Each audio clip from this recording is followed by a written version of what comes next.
One of the things I like about the word awkward is that it has a K, and that K is flanked by W's.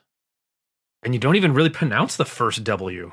It's kind of special in that way. I'm trying to think of any other word that has anything like that. WKW. What? You're wasting all the time. Another hour gone. Did you hear the chime? You're wasting all the time. Hey everybody, welcome. Hello. Welcome to a special off-the-cuff episode of the Dave and Cody Show. What? Which is... That's us. That's us, and that's... every time I say it, I think of the Dog and Pony Show. Except it's the Dave and Cody Show. That makes me feel really good about myself. You're Pony, and I'm Dog, I guess. So this has been fun. Has gone off the rails. Hawkweed, consequently. Hawkweed. Ah, yes. That's a reference to earlier. Maybe you heard it. Maybe you didn't.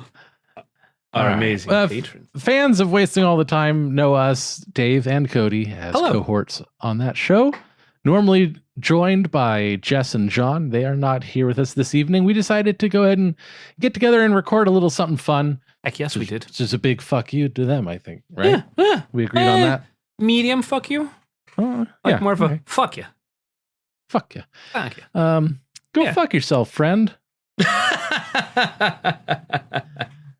So we're just gonna play some improv games and have a good time, just the two of us. We can improv if we try. Just the two of us. Dave and Cody. We won't do scenes where we die. No. Or I'd be in a dry cleaning bag. Ugh. Anyway, Cody, what game are we gonna start out with? You pick. Oh, that's very nice of you. Let's start out with New Choice. All right. And poor F. So go ahead and describe how that is, and then we'll get into it. With New Choice, Dave or I, or probably both, in take it in kind of turns, acting as an executive officer bi-weekly, we are going to do a monologue about something, potentially getting a random subject from our amazing patron in our amazing patron chat, where you can get to too. Listen to the end of the show for all the information. And we're going to monologue, and at a certain point, the other one will say New Choice, and whatever that sentence that we were in the middle of, we have to restart that sentence the same way it started, but we have to end it in a different way. And they can say New Choice as many times as they want, and you just have to keep going. You have to keep coming up with new stuff, because if you don't, I guess someone will wish for your death, which seems to be a thing in the improv community, but not here. Yeah, and then I'll eat soup out of a dry cleaning bag. Yeah, while talking to Harold. Who's going to start as the monologist first? You. Okay, I will reach out to our patron chat and get a topic upon which I might monologue, and then Cody will wreck ya. Wreck ya. All right. So the suggestion is hangar. For 25 years, I've been collecting aircraft as a hobbyist, and now graduated to the point of being a bit of an expert. I have 25 aircraft in this hangar. New Choice. I have 150 aircraft in this hangar. New Choice. And I have 4 aircraft in this hangar, all of which I personally own and fly. And with your support out there, I hope that I'll be able to grow that family of craft into quite my own personal air force, if you will. Starting with my next acquisition of a Cessna. New Choice. Starting with my first acquisition of a Kit aircraft fighter. Starting with a new design that I've generated myself. I've been getting into aircraft design recently, and I've got something going that theoretically, on paper at least, could break the sound barrier. New Choice. And I'm starting out with it's a little something I've designed that were it to be funded and work out, would be submersible as well as flying through the sky. New choice. I've got a little idea myself here for what is essentially an inflatable tube that, given the right wind conditions, should be able to gain altitude. And I think I want that to be my 5th aircraft. So any donation is welcome. In order to get an official prototype, I will need at least 125,000 this evening. So enjoy the cocktails, and of course, tip your waiters, and that makes them happy. So new choice. And of course, treat the wait staff like crap. They're already getting paid by me.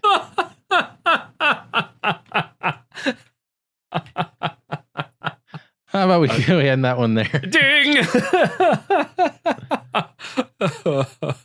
It was just the very convivial tone, very like straightforward, and good man. I'm gonna build an inflatable tube. Fuck. All right, now you give a monologue, and then I'll new choice you. Oh, good. I would love to give a monologue. Turn to our amazing patron chat, because best patrons. Glad. Very nice. Now, I know what you're thinking, and it's very obvious. It's this. We don't use glass enough in our daily lives. And it's true. Sure, we put it on the sides of our house and in our cars, and that's great. Whatever. Nobody cares. What we really need is glass in our day-to-day life. New choice. What we really need is glass surrounding our bodies for large portions of our day. New choice. What we really need is glass weaponry to help protect us from hooligans. That's right. Hooligans are everywhere. And if you're not protecting yourself with glass weaponry, I don't know what to tell you. Except that, I'll say something nice at your funeral, because the only thing that hooligans fear is something like this, like a glass baseball bat. Step one, because somebody starts swinging that thing at you, that's not going to end well at all. Either the bat hits you and it shatters and you get glass in your eyes, or they swing and they miss and it shatters, and now they have glass shards to throw at you. New choice. Or they swing it and then they miss, and then it acts like a magnifying glass and sets you on fire, which is painful, to say the least. Next up, if once the glass baseball bat has kind of become more commonplace and we can move forward with that production, we're looking at glass pepper spray. New choice. God damn.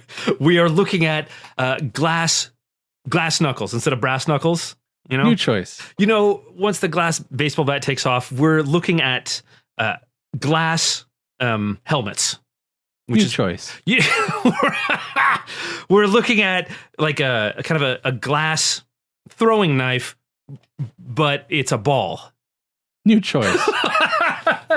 Once the glass baseball bat takes off, we're looking at something new. It's like it's glass nunchaku, like the ninja weapon. You swing it around, and I know you're thinking, man, chains made of glass, and that's exactly what we want you to hear. We want you to be excited about it, because if you're swinging these things around, and you're gonna have to train with them, because nobody gets martial weapon proficiency just by being good looking. No. So you're swinging them around, and once they reach that point, you just give it a little flick of the wrist, and the other end detaches, boom, glass missile with bonus glass shards heading towards your assailant. How is that not the most perfect self-defense weapon on the street? And then, new choice. How is that not the most amazing thing you've ever heard of in terms of glass-related weaponry?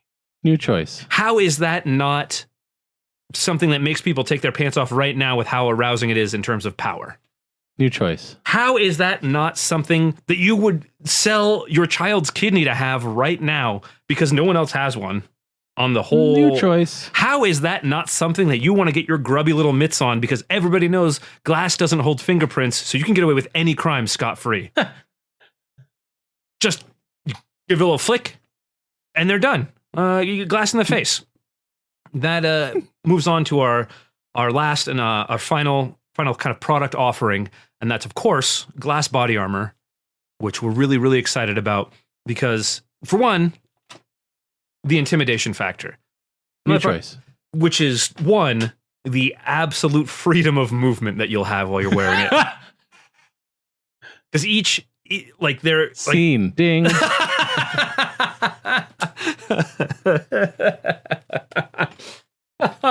The absolute freedom of motion.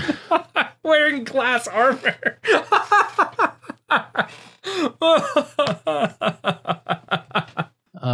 That's only a little ways unbelievable because they have ceramic armor, don't they? They do. It is ablative, I think. Or more ablative. Like, it's not really ablative? Good. Is it damn it. It's not ablative? Shit. Oh, maybe it could be. Maybe some people say it that way. That doesn't help.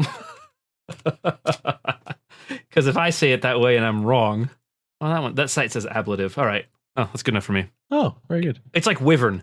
I looked up the etymology, and the etymology supports it being pronounced wyvern, but I hate it, so I'm evolving the language, and it's wyvern. Sure. There you go. That was a blast. I love New Troy. Yeah. Should we do another round, do you think, or should we move on? I'm totally down to do another round. That was great. All right. Yeah, let's do another round. It's the Dave and Cody Show, after all. We get to do whatever the ass butts we want. Whatever the butts of various variety. Yeah. That's the butt variety I choose myself. So, butts. All right, young Mr. Dave. All right, I'm gonna give a monologue about growth. Growth. I like it.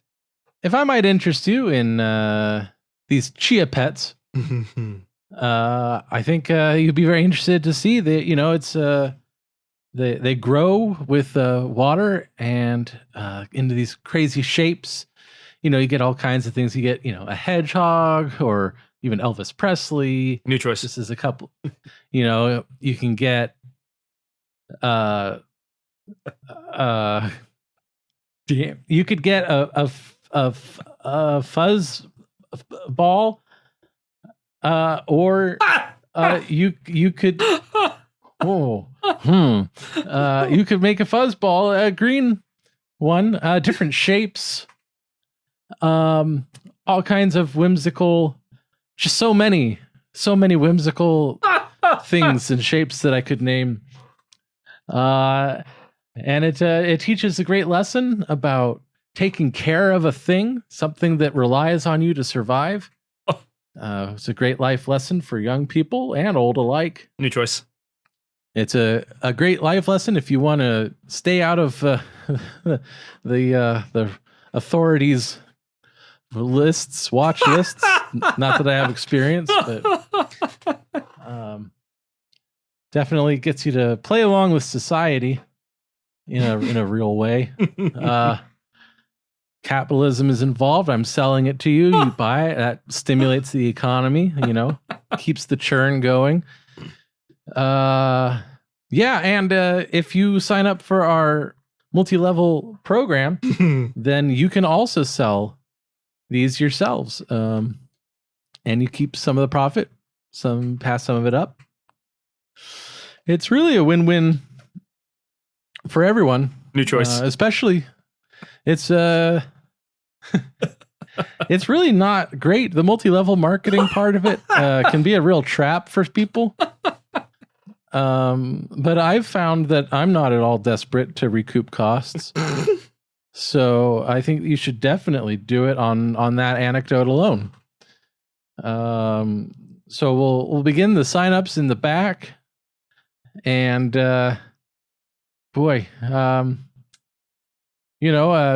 speaking on growth, as a personal growth for myself, I find these kinds of presentations just terrifying.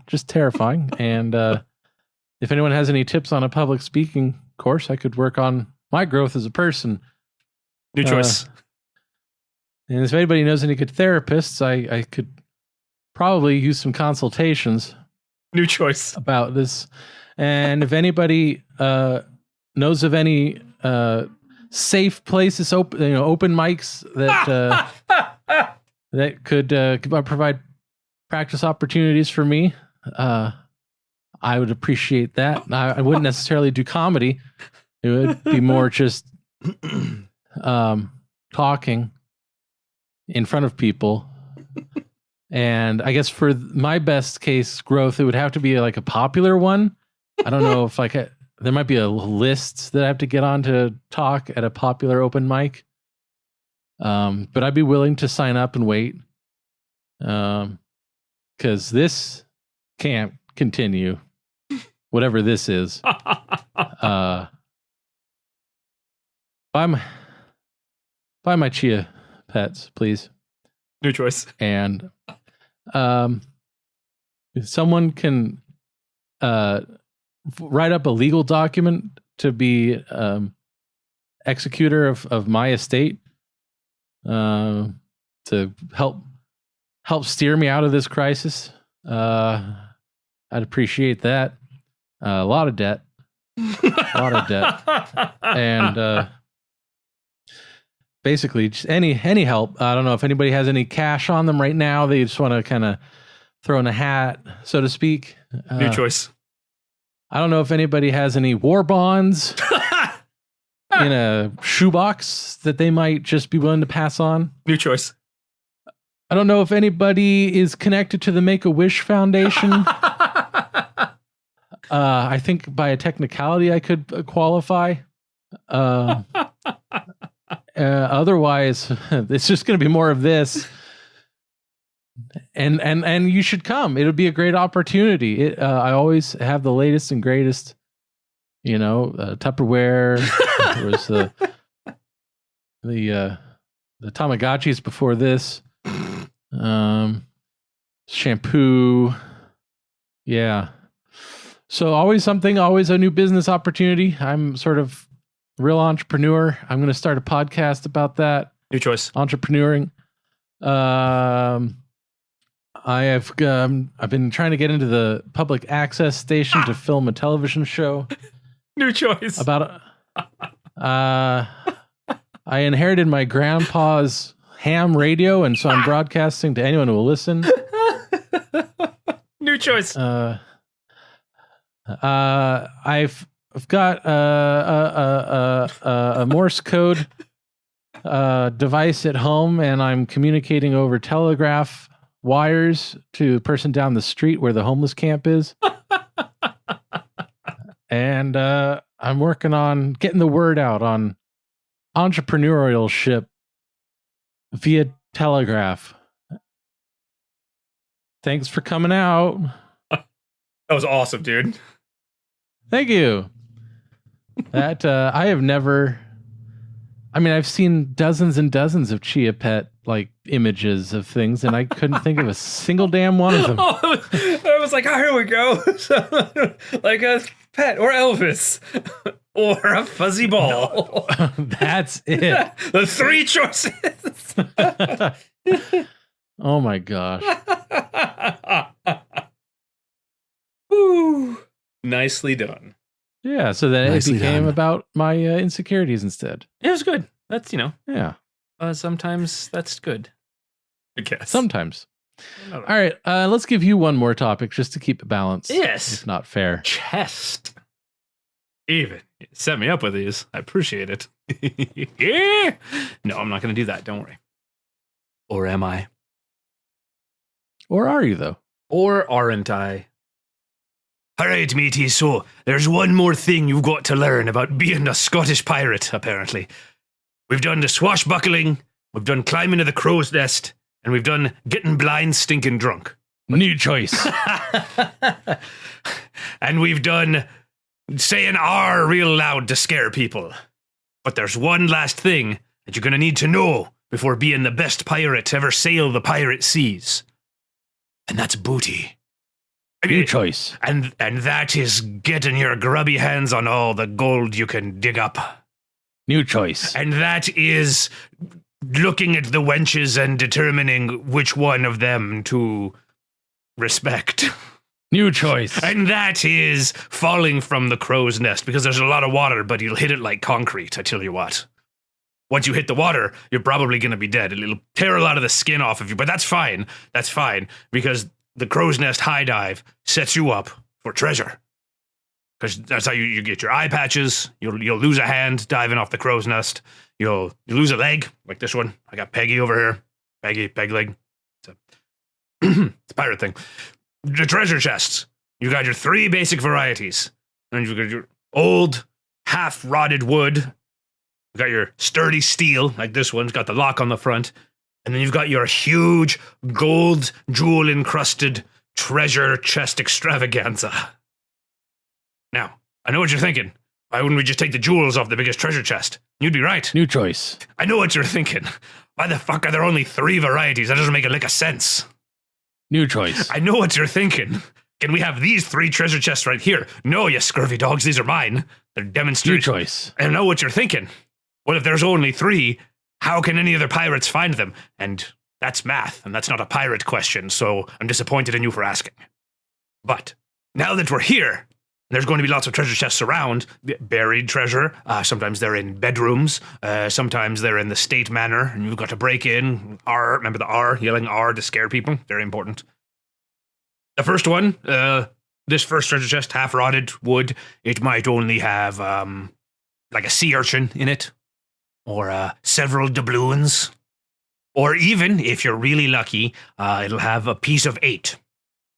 Don't know what you find the other 7 and you've got yourself a whole piece, and that's a big part of being a pirate. It's finding 7 pieces. The middle one is very, very versatile. We should have a lot of new choice. This middle one is very ubiquitous. You're going to see a lot of these. New choice. This middle one, people love to bury these, and I don't know why. So you're going to have to do a lot of digging to find this one. Shovels and dirt and all that. So get your gloves ready. I know sometimes pirates don't wear gloves. You got the hook hand. Hook gloves, very important. I'm going to touch on that real quick. Sorry, I had too much grog. We're going to touch on the hook gloves. You want your hooks to be shiny. It's very important that people are terrified of your shiny hook.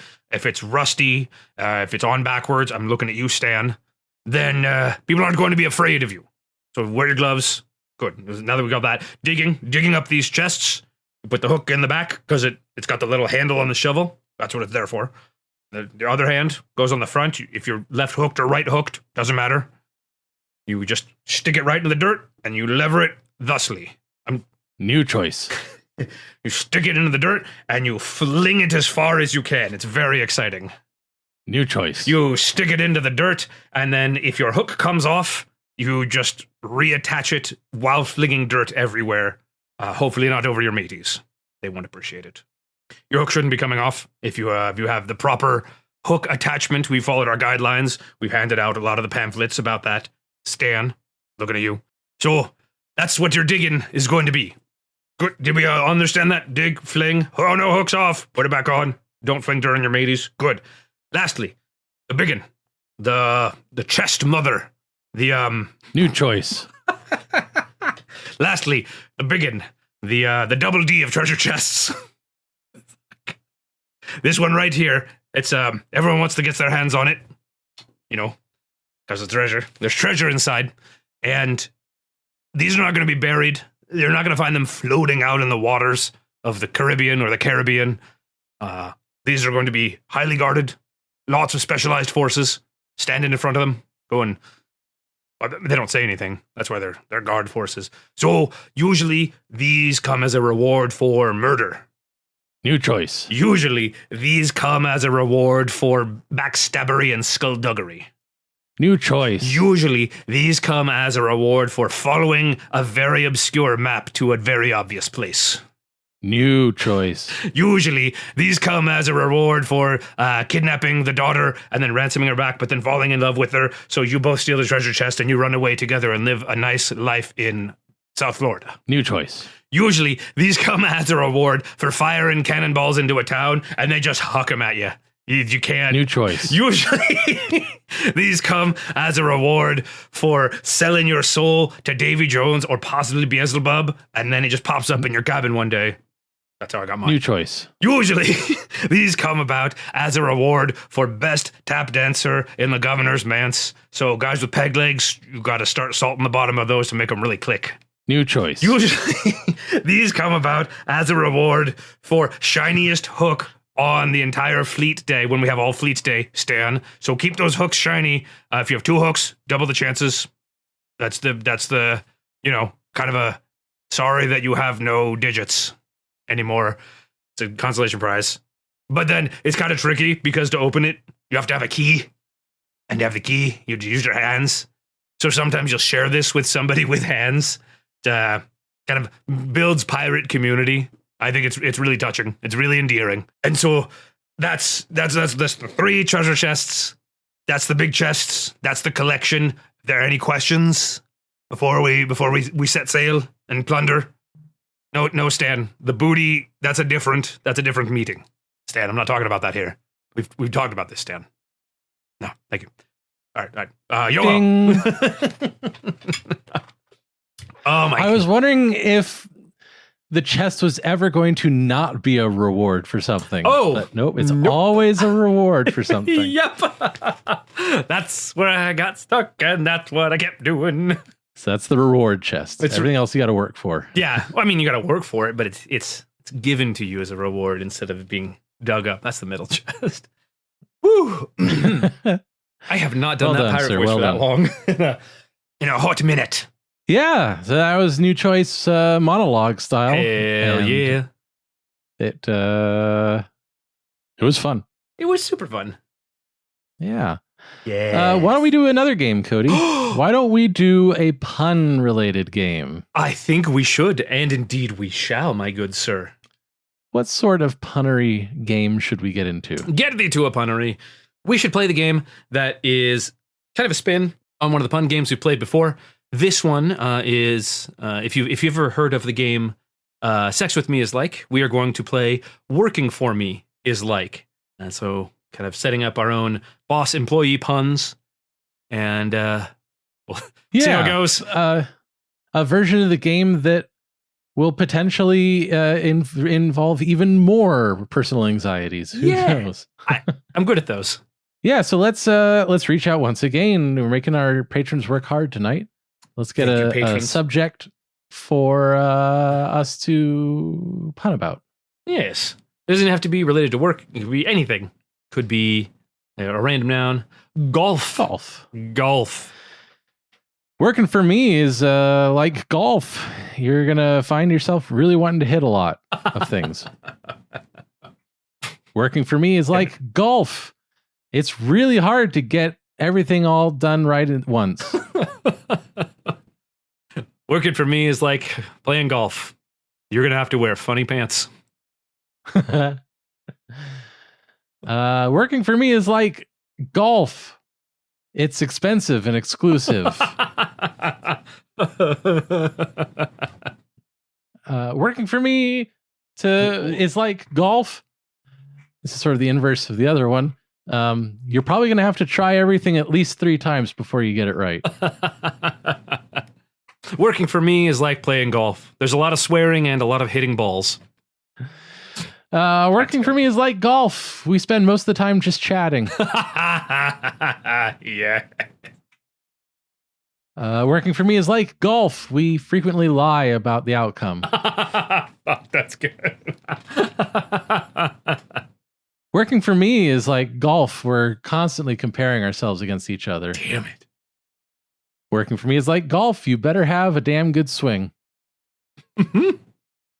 Working for me is like golf. 10 seconds of action, 2 hours of complaining. Working for me is like golf. A moment of fierce concentration trying to balance something on another something, followed by just the most furious, violent action possible. Working for me is like golf. No riffraff, please. Ooh. I was wondering how close to get to that. Yeah. All right, new subject is barbecue. Barbecue. Working for me is like working a barbecue. You look away for even 1 second, everything goes up in flames. Working for me is like barbecue. You get the best results when you really stretch it out over a long period of time. Working for me is like barbecue. You'll probably know what you're doing, but a lot of other people will try to tell you differently. Working for me is like barbecue. Feel free to invite your friends over. Working for me is like barbecue. You put in all the work and everyone around you benefits. Yeah. Working for me is like barbecue. There is a team in meat. Fuck.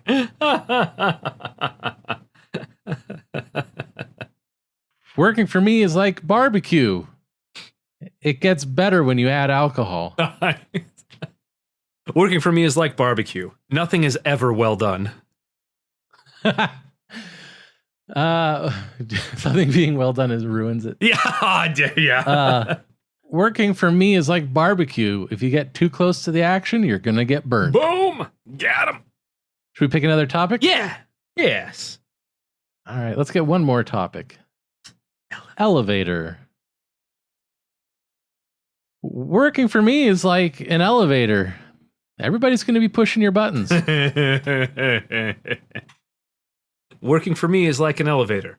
There's a sensible low-tech alternative, but nobody takes it. Working for me is like an elevator. You got to listen to my crappy music. Working for me is like being in an elevator. You're going to be stuck in a box for a long time. Fuck, that's dark. Working for me is like an elevator. Sometimes you'll feel lifted up, and other times the opposite. Poetry. Working for me is like an elevator. Everybody's going to know when you fart. Working for me is like being on an elevator. You're going to move around a lot, but you'll end up in the same place. Working for me is like an elevator. You're constantly going to be in need of servicing. Little unintended double entendre there. I like it. Working with me is like being on an elevator. Lots of inane conversation from people in close proximity all the time. Working for me is like an elevator. All we're trying to do is move people. Aww. Wholesome. Working for me is like an elevator. We tend to get involved in murders. Working for me is like an elevator. Failure often means death. You inspired me. Oh. Working for me is like an elevator. You better hope that the fail-safes work. Working for me is like an elevator. There are some buttons that you can push, and they just don't do a thing. Oh. Working for me is like being on an elevator. Nobody really cares if you're stuck. Wah, wah. Lore of All it. right. Yeah, so that was Working for Me is like. Yes. I enjoy it. I think we should bring that back with the rest of the crew as well. I agree. I really like that setup. It's a good one. You can go a lot of directions with it. Like you go wholesome, or you can go dark and dour, or you can be good boss, bad boss. Potential. Yeah, most people have work experiences to draw from. It's like watching Office Space. Yeah. Just go, yeah. Exactly. Well, hot damn, dude. Yeah, so I think that's a bunch of fun. And you're all welcome. I enjoyed that. 2 games took the entire episode, and gosh, we should do it again sometime. I think we should. You know what? I think we should. If you think we should do it again sometime, send us an email, timewastepod@gmail.com and say so, or use our website, wastingallthetime.com/contact. That's a really good idea. Yeah, give us some feedback. What do you think? More of this? Less of this? More Dave? You didn't listen? whatever. If you didn't not listen, then don't not send us a note, I think. Shit. Probably. There we go. That's the best answer. Probably. Yeah. But, if time to time we like to do things off format. We're wild. Something we like to do now and again. Living on the edge. Living off the edge. Living on the edge. Yes. You get me. So, yeah. So this is this for this. And that'll be that for that until the next time when we do other things. Yeah. Wasting all the time style. Oh, yes. Before we go, a real quick, super, super hearty thank you to all of our patrons. We super appreciate your support. It is amazing. It makes us happy in our squishy places. And super double, quintuple, extra, mega, octillion, whatever. Super thanks to patrons who hang out in our live chat in the Discord, giving us amazing suggestions and making this smoother than peanut butter. With chunks. Well, no, that's the smooth part. There's no chunks. I know it's smoother than that. Is what I'm saying. Yeah, I was like kind of drifting towards the hyperbolic peanut butter riff. Yeah, Oh, that's how. So watch yourself, counselor. That whole scene is gone. Thank you, everyone, so much. This has been goddamn amazing. I've been Cody, and I've been Dave. And this has been the Dave and Cody Show. Wasted time. Time waste Dave and Cody Show special episode butts. Bon voyage. I already said butts. Butts Good night, again, folks. Goddamn. I'm a failure. Congratulations. You've made it to the end of another episode of Wasting All the Time, a podcast. If you enjoyed this show, then please consider subscribing on Apple Podcasts or Stitcher, or follow us on Spotify. If you really enjoyed the show, then head on over to patreon.com/timewastepod and become a supporter of our time-wasting efforts. Now, that was a lot of things I just threw at you, so if you forget all that, just head on over to wastingallthetime.com, and there we have all the answers.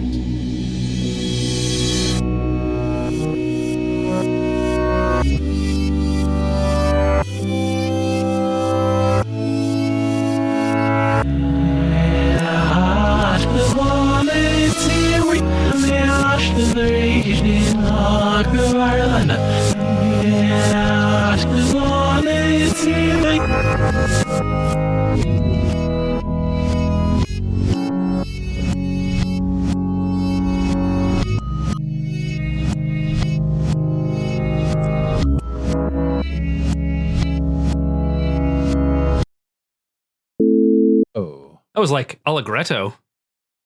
I'm glad that you liked it. Yep. He guessed. Yeah. It was Allegretto. What happens when you kick your nightstand at night? You get Allegretto. My toe died. Or it's when the Russian judge gives you like a nothing score. It's Allegretto. The Russian judge? cripes.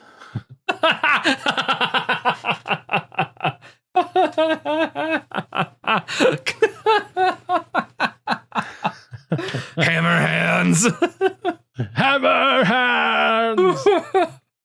Fucking Jessica backflip. It's so ridiculous. I love it.